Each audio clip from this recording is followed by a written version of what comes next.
Samantala, maaari nang makabalik sa kanilang mga tahanan ang ilang residenteng lumika sa Albay matapos ibaba ng PHIVOLCS ang alert status ng Bulkang Mayon na mula Alert Level 3 ay ibinaba na sa Alert Level 2. Yan ang ulat ni Gary Carillo ng Radyo Pilipinas, Albay. Malaking hamon sa mga evacuee dito sa Albay ang 7 buwan na pananatili nila sa evacuation center dahil sa pag-aalboroto ng Bulkang Mayon. Kaya nang malaman ni Ate Nemsi na makakabalik na sila sa kanilang tahanan matapos ibaba ng PHIVOLCS sa Alert Level 2 ang estado ng bulkan, malaki ang pasasalamat niya sa pamahalaan dahil hindi sila pinabayaan sa mga oras na nanganganib ang kanilang buhay.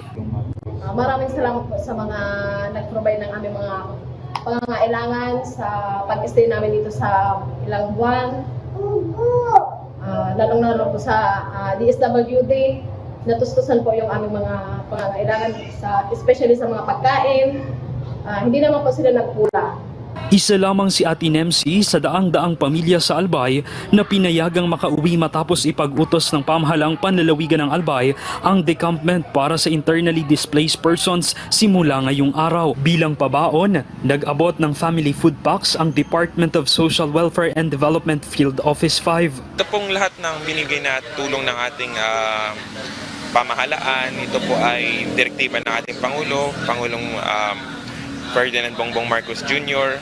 Patuloy po ang tulong ng ating national government kahit po nag-decamp ng ating mga evacuees.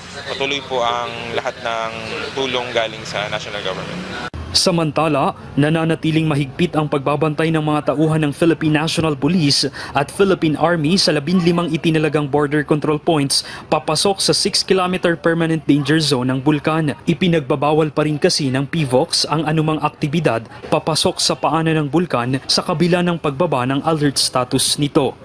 Mula rito sa Albay, para sa Integrated State Media, Gary Carillo ng Radyo Pilipinas, Radyo Publiko.